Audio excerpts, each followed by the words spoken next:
Santa is making his rounds and there is no joy. He is just throwing presents at trees, begrudgingly eating cookies that are nasty or stale, and still drinking beer, filling up on that. He is so over everything. He's also relieving himself mid-air, so someone down below is getting a nice treat. Hey!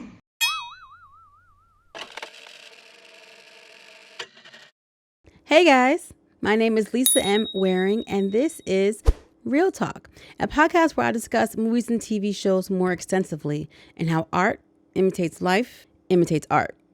For December, I'm checking out action movies that occur during Christmas time. And since it's such a short month, I'm dropping the poll early. So get your votes in and decide what the final action Christmas movie will be. The poll drops this Friday. Let's kick things off with the 2022 action thriller Violent Night. We are about to watch Santa kick some serious butt. Just a warning, guys, some of these images are a bit spicy. So just be prepared. Spoilers ahead. Let's get into it. Santa's in a bar getting loaded. And he's pretty sour about what Christmas and kids have become. Greedy little monsters who are never satisfied. Maybe this is my last year. He's ready to give in his 2-week notice and be gone. On his way out, he hands the bartender a present for her grandson and heads up to the roof. The bartender follows him, and she looks up in the air and sees Santa and the reindeer flying away, and she is so amazed until Santa throws up on her. I had to look away because that kind of stuff gets me sick, okay? I can see almost anything on screen, limbs getting cut, blood, whatever, but throw up? I can't do vomit. I can't. Jason stands on the sidewalk waiting for his wife Linda to come pick him up. She arrives, he gets in, he greets his little daughter Trudy, who's been watching Home Alone all night and is reciting every line. Classic movie. Jason and his wife Linda have been separated for about a year, and it shows. Little tension in the car. They head over to Jason's mom's house. Did I say house? I meant compound, okay? We're talking guards, gates, security, private driveways. This place is massive. Jason's family is loaded, like for real. They've got servants in every wing of the house. I mean, a house that big requires an entire team to manage it. And Jason's mother, Gertrude, has also hired an entire catering company who are decorating the house. They're serving drinks and food, but they don't look like they're enjoying it much. They've got the bad guy frowny face on, and yeah, they look suspicious. They're definitely up to something. Jason is greeted by his sister Alva, who informs him that she is gunning to be the one chosen to run the company. Jason shrugs it off. He's not interested. Who cares? Which Alva finds weird because he's always groveling at his mother's feet, kissing up. Alva has a teenage son named Bert, who's one of those obnoxious TikTokers, always showing off their wealth and what they got. Look at my big house. Hey, #blessed. Yeah, like one of those. Alva also has a boyfriend named Morgan Steele, who is a B-list actor who does action movies. Gertrude, the lady of the hour, enters the room, and immediately Alva and her boyfriend Morgan start kissing up to her, while Jason and his family hangs back, chilling. And let me tell you something about Gertrude. This lady has a mouth on her, okay? She don't mess around. I'm starving. Let's eat. And Mom, I think Gertrude is a beautiful name. I only call her Gertrude. Santa is making his rounds, and there is no joy. He is just throwing presents at trees, begrudgingly eating cookies that are nasty or stale, and still drinking beer, filling up on that. He is so over everything. He's also relieving himself mid-air, so someone down below is getting a nice treat. Hey! Little Trudy is sad that Jason didn't take her to go see Santa this year, so he has no idea what she wants. Jason, uses his noggin and finds an old walkie-talkie and gives it to her and says it's a direct link to Santa. So she can talk to Santa and tell him all the things that she wants. So Jason and Linda leave the room and listen at the door to hear what Trudy's going to ask Santa for. Trudy talks into the walkie-talkie and tells Santa that she just wants for her parents to be together again and for them to be a family. Yeah, I saw that coming. Santa comes across Gertrude's mansion of a house, and he's upstairs putting down the presents, enjoying the homemade cookies and the bourbon and the massage chair. Go ahead. You deserve it, Santa. At the same time, one of the security guards gives the signal on their synchronized watch with the team, and the plan begins. They disconnect the phone lines and they start checking in. They have very cute code names, okay? There's Krampus, Candy Cane, Sugar Plum, Gingerbread. The mastermind of the whole operation, his name is Mr. Scrooge. And they start killing off all the other servants and workers. Jason and Linda are talking, and Jason's proposing them try to be a family again, and you realize that the mom is kind of part of the reason why their relationship is on the rocks.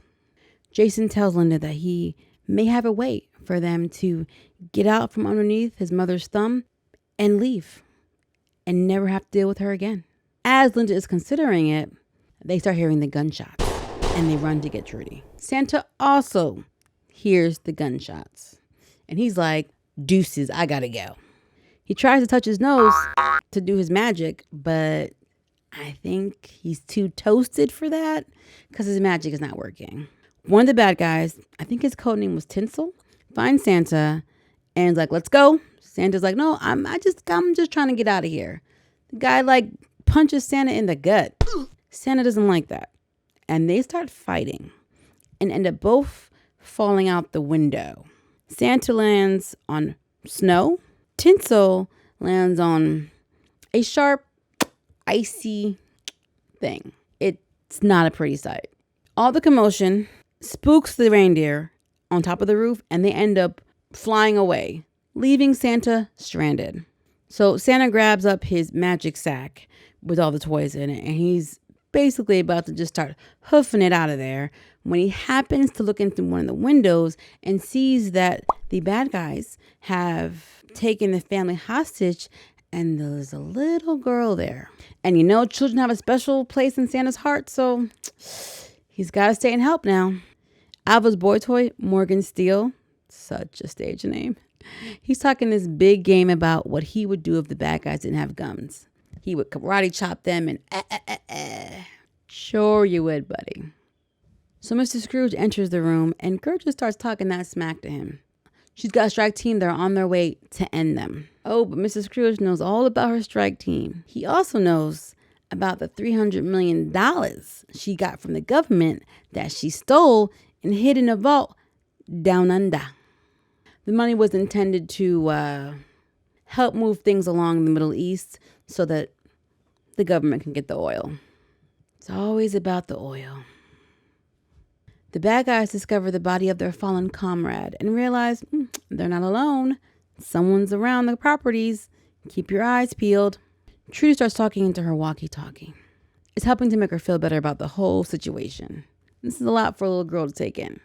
One of the bad guys doing a perimeter search comes across Santa in one of the buildings, and they start to fight. You realize pretty quickly that Santa doesn't know how to work a gun. You're in America, Kris Kringle. You might want to take some lessons. The gun really isn't his weapon of choice. To be fair, it's a rough fight, and Santa ends up sticking the guy in the eye with a star. The guy is still moving though, so he then plugs in the star and the guy lights up like a Christmas tree before catching fire. It's quite the sight to see. So Santa hears Trudy's voice coming from the other walkie-talkie and he picks it up and starts talking back to her. He opens up his magical scroll and he sees that Trudy is on the nice list while the guys holding him hostage, they're all on the naughty list. Santa promises he is going to help her and her family. Mr. Scrooge and a couple of the others check the video cameras and they see Santa walking around. So Mr. Scrooge gets on their own walkie-talkie trying to reach Frosty. Frosty is the one that has the star in his eye. He's done. Santa picks up that walkie-talkie and introduces himself and tells them to give up. They're not going to do that. Why would they do that? All right, you're giving Santa no choice. Santa Claus is coming to town. He said the line. He said it. Did you guys hear it? He said the line. Mr. Scrooge is upset. Santa has killed 2 of his guys now. He goes back to the hostages and he demands to know who is the Santa person. Nobody knows, so he starts pressing them. Then Alva sells out her brother, Jason, and says, "That's Mom's favorite. Go bother him." Sibling rivalry is ugly. So they take Jason's finger and one of the nutcrackers and they crack it. I don't know if they crack it off or if they just dislocate it, but it sounded and looked painful. Still no one's talking. Well, conveniently, Gertrude also has a child-size version of the nutcracker. So Mr. Scrooge proposes that they grab the big nutcracker to crack Jason's nutcracker.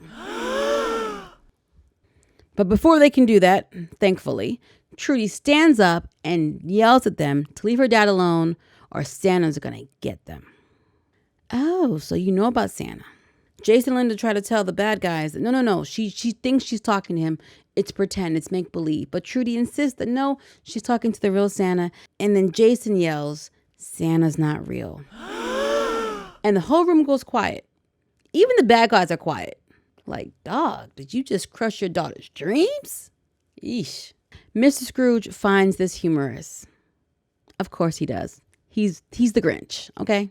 Trudy runs away and goes to hide. 2 of the henchmen, Candy Cane and Gingerbread, split up to go find her.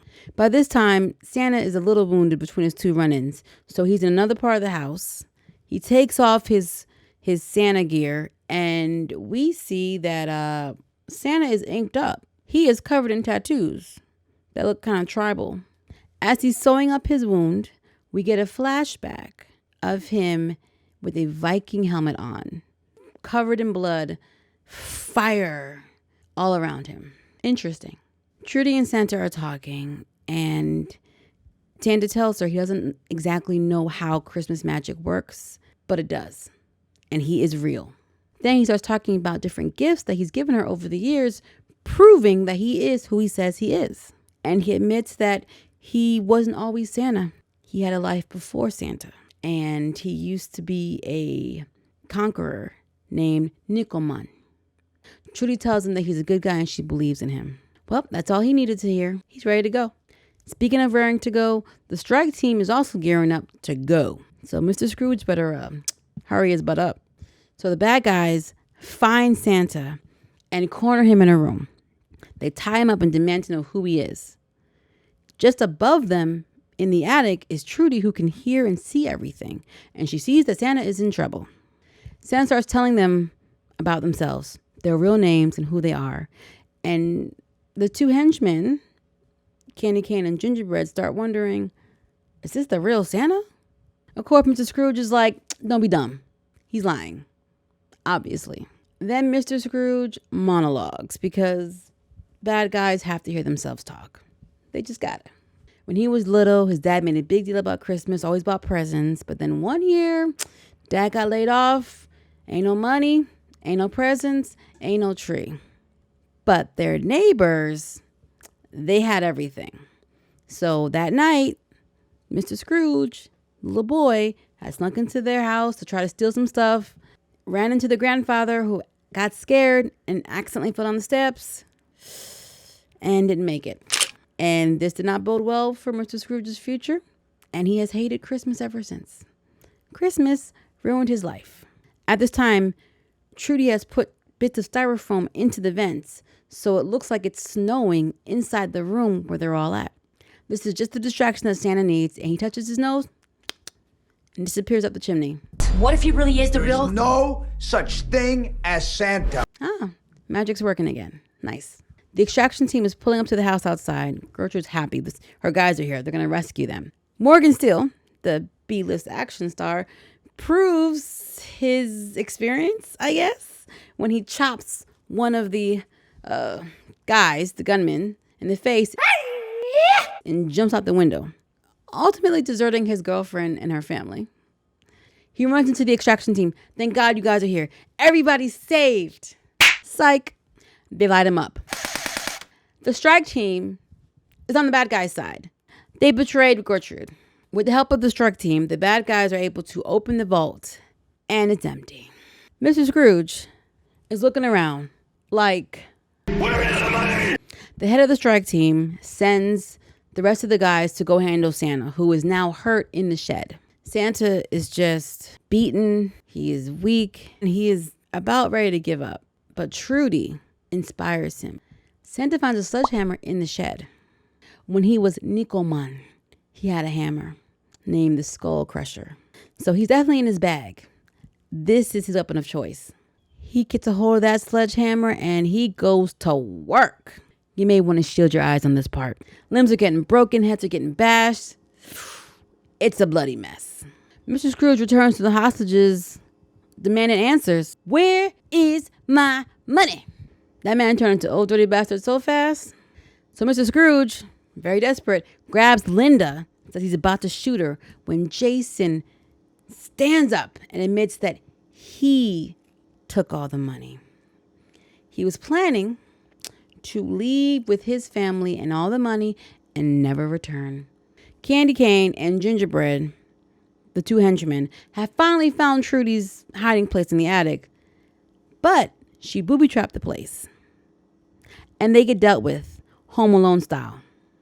Thankfully, Santa's able to find her. Jason leads Gertrude and Mr. Scrooge and the other guy where he hid the money. The remaining bad guys start loading up the money to get ready to head out. They take Gertrude with them as insurance. Santa grabs a board as a sleigh and starts chasing them down. Trudy comes outside and finds that her parents are alive and kissing. It's a Christmas miracle. Santa catches up with those guys and he goes to work. He kills all of them except for one, who ends up shooting him full of holes. Gertrude finds a gun and kills that guy. So all the bad guys are now dead. Jason, Linda, Trudy, and Alva catch up to them, and they're all by Santa's side as he's dying. They try to help him, but it's too late. Santa is no more. Moment of silence for our fallen hero. And then Trudy says that she believes in him. Gertrude does the same.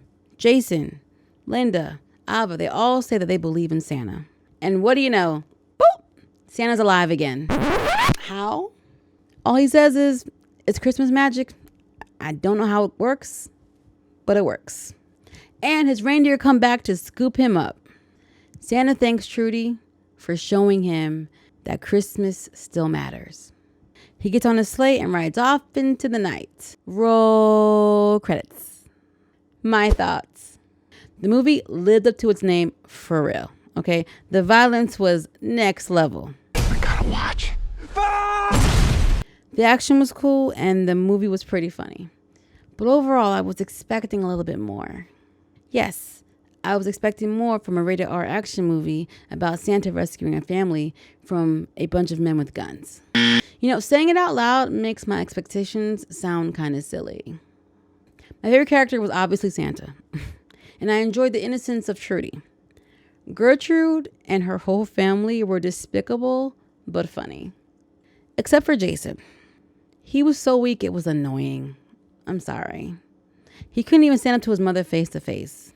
Jason was planning to steal the money and run away. And Gertrude wouldn't even know until she read the card the next day.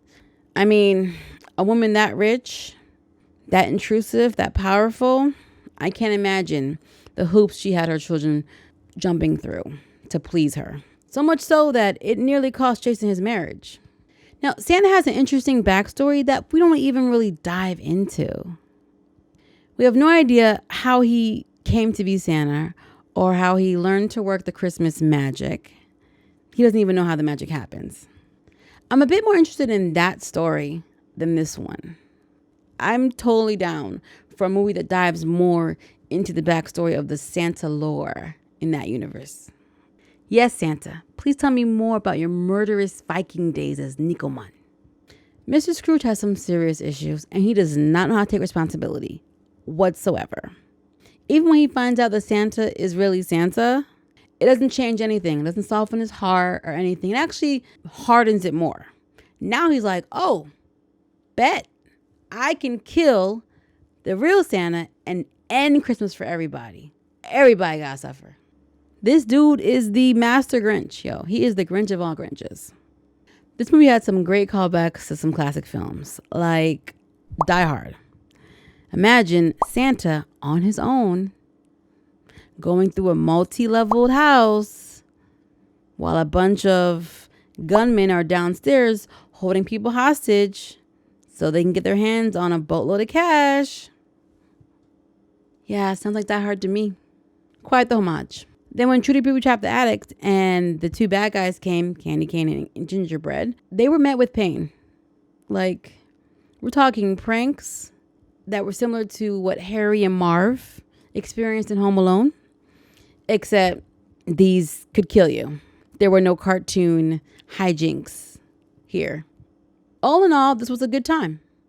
I wouldn't consider this a classic, but I will probably watch this movie again. And if and when they make the sequel, I will also be checking that out as well. But I want to hear from you guys. How do you feel about the movie? Hit me up in the comments and let's talk about it. Next week's action Christmas film is going to be the 2000 action thriller Reindeer Games with Ben Affleck and Charlize Theron. So I'm looking very much forward to checking that out with you guys. Again, don't forget, this Friday I'm dropping the poll so you can vote on the final action Christmas movie for the month. If you guys enjoyed hanging out with me today, please hit that like button, subscribe, ring that notification bell so that you can always be up to date on what's going on. We're also on Spotify, Amazon, iHeart Music, and wherever you listen to your podcasts. Links will be in the description.